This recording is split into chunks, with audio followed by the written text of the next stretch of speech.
What happens when you take $10,000 and put it into the 3 best Fidelity index funds? For most people, the answer sounds simple. Buy the funds, wait a few years, and hope the market goes up. But what if 2 people started with the exact same $10,000, bought the exact same 3 funds, and still ended up with completely different lives? One investor builds a portfolio that later pays him more than $2,000 every single month. Money keeps coming in whether he works or not. The other investor does not make much monthly income at all. But over time, his portfolio grows into more than $700,000.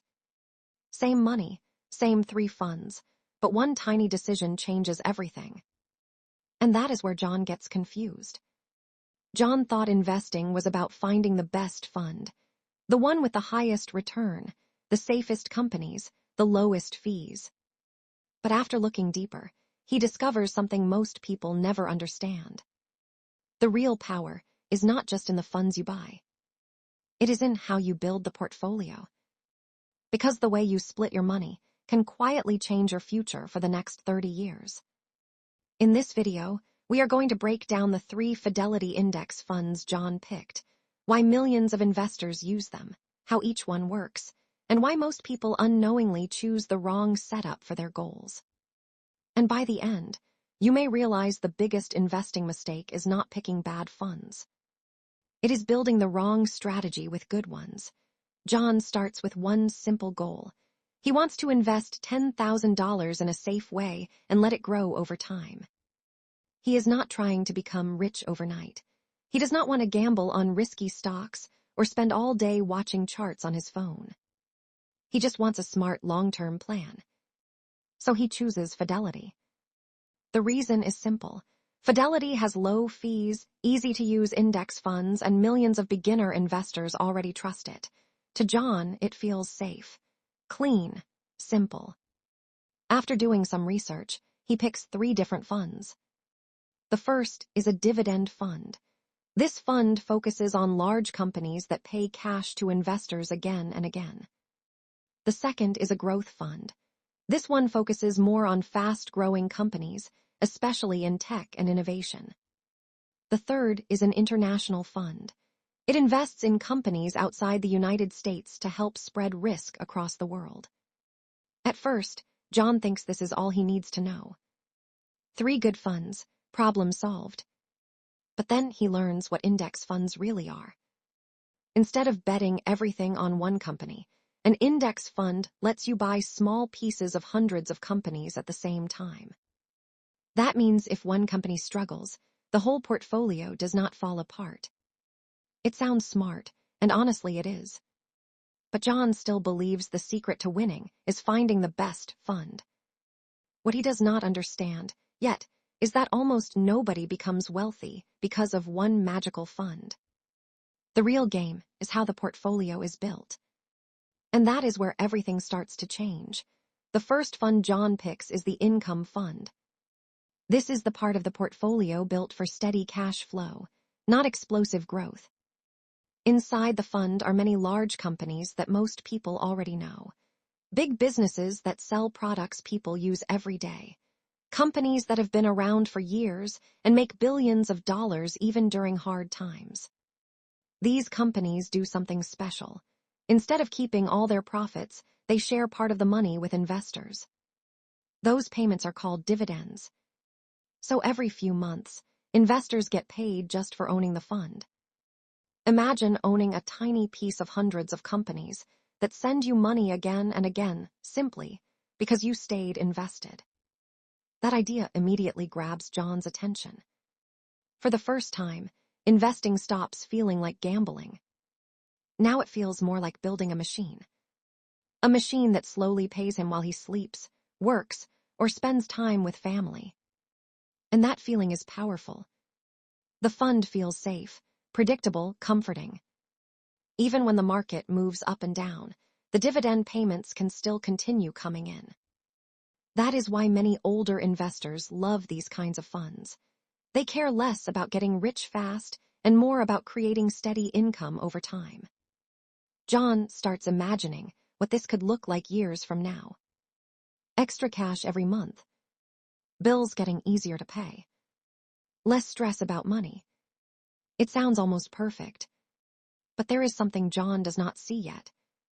Because this safety comes with a hidden cost. And over the next 30 years, that hidden cost could become massive. The third fund in John's portfolio is the International Fund. At first, he almost ignores it. It does not sound exciting like fast-growing tech companies. It does not promise steady cash payments like the dividend fund. In fact, compared to the other two, this fund feels boring. But the more John studies investing, the more he notices something strange. Large institutions almost always own international funds. And there is a reason for that. This fund invests in companies outside the United States, businesses from Europe, Asia, and growing markets around the world. That means John is not only depending on one country to carry his future. If America slows down, other economies may keep growing. If one market struggles, another market may stay strong. That is the real purpose of diversification. Instead of putting all your trust in one place, you spread your risk across many parts of the world. Inside the fund are banks, factories, tech companies, health businesses, and energy companies from different countries. Some economies grow slowly. Some grow very fast. Some recover quicker after problems. And that balance matters more than most people think. Because when markets crash, investors suddenly remember why diversification exists. The International Fund may not create the biggest headlines during good years.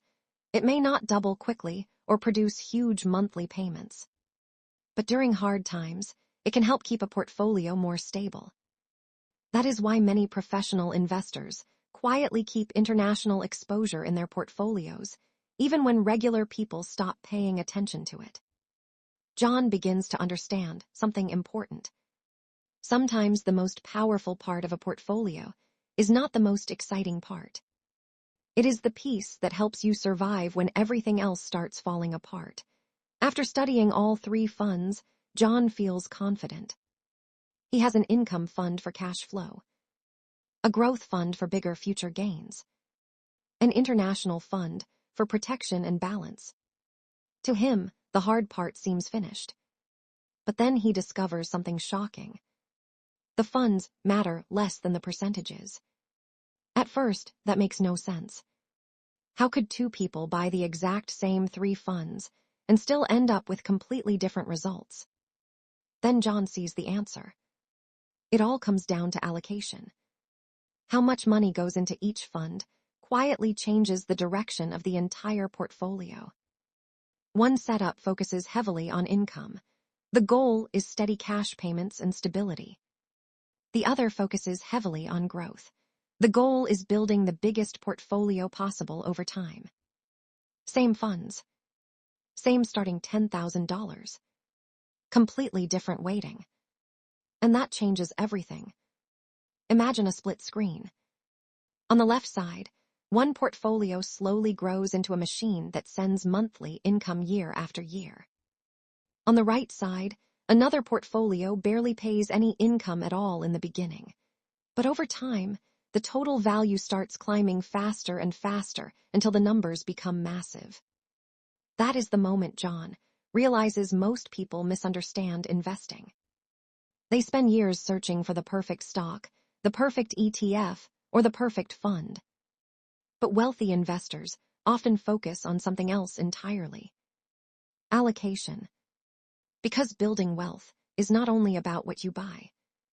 It is about how you divide your money once you buy it. And over the next few decades, that one decision can create two completely different futures from the exact same starting point. John decides to build his first portfolio around income. Most of the money goes into the dividend fund. A smaller part goes into the growth fund, and the rest stays in the international fund for balance and protection. The goal of this setup is simple. Create steady cash flow over time. In the beginning, the payments feel small. A few dollars here and there, nothing life-changing. But John does something important. Instead of spending the dividend payments, he reinvests them. That means every time the portfolio pays him, the money buys even more shares. And those new shares start paying dividends too. Slowly, the income begins to grow. After 10 years, the portfolio is producing much more cash than when it started. By year 20, the payments become large enough to cover smaller monthly bills. And by year 30, the income stream looks completely different. Now the portfolio is sending meaningful money every single month. Not because John traded stocks every day. Not because he got lucky. But because time kept building the machine. For the first time, John starts thinking differently about money. What if investments could help cover rent? What if they could pay for groceries? What if he depended less on a paycheck every year? That feeling changes everything. The portfolio feels stable, calm, predictable. Even during market drops, the dividend payments may continue flowing in. And that security becomes very attractive. But while John watches the income grow slowly year after year, something else is happening quietly in the background. The second portfolio is starting to pull ahead. And the gap is about to become much bigger than he expected. The second portfolio takes a completely different path. This time, John flips the allocation. Most of the money now goes into the growth fund. A smaller amount stays in the dividend fund, while the international fund still helps balance the portfolio. At first, this setup does not look very impressive. The monthly income is much lower than the first portfolio. The dividend payments are smaller, and the portfolio feels less stable during market drops. Some years, the value moves up fast. Other years, it falls hard. But the goal of this portfolio is not steady cash flow. The goal is long-term wealth. And that changes the entire game. During the first 10 years, the growth feels slow. The portfolio grows, but nothing seems life-changing yet. Then the second decade begins. Now the compounding starts speeding up. The gains begin creating even bigger gains. Large companies keep growing. Technology keeps expanding. The portfolio starts climbing faster than before. And by the third decade, the numbers become shocking. What once started as a simple $10,000 investment has now grown into a massive portfolio worth hundreds of thousands of dollars. Possibly even more than $700,000. That is the power of long-term growth. Not fast money. Not lucky trades. Just decades of compounding, working quietly in the background. John notices something important. The income portfolio gives more cash today. But the growth portfolio creates far larger wealth later. One strategy focuses on paying you now. The other focuses on making you much richer in the future. And suddenly, the question is no longer about which portfolio is better. The real question becomes, what kind of future is John actually trying to build? By now, John finally understands the truth. This was never about finding the perfect fund. Both portfolios used the same 3 Fidelity index funds. Both started with the same $10,000, and both followed long-term investing rules. But the outcomes became completely different because the strategies were different. Allocation controls destiny. The moment John changed the percentages, he changed the future of the portfolio. One path focused on income security, steady payments, less stress, more cash flow over time. The other path focused on wealth accumulation, bigger growth, larger swings, but much higher long-term potential. And neither strategy is automatically right or wrong. It depends on the goal. Someone close to retirement may care more about monthly income and stability. Someone younger may care more about long-term growth and building the biggest portfolio possible. But there is another layer most investors ignore. Risk. Growth portfolios can fall hard during market crashes. That volatility scares many people into selling at the worst time. Income portfolios may feel safer, but withdrawing too much money too early can also damage the portfolio over time. And emotional investing quietly destroys more wealth than bad funds ever do. That is why smart investing is not only about returns. It is about building a strategy you can stay with for decades. Most people spend years searching for the best investment while ignoring the system that actually determines the outcome. And once John understands that, investing stops feeling random. Now it feels like a blueprint.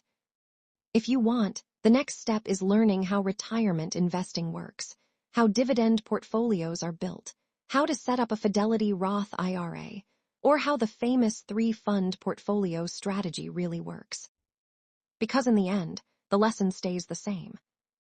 Same $10,000, same three funds, completely different future.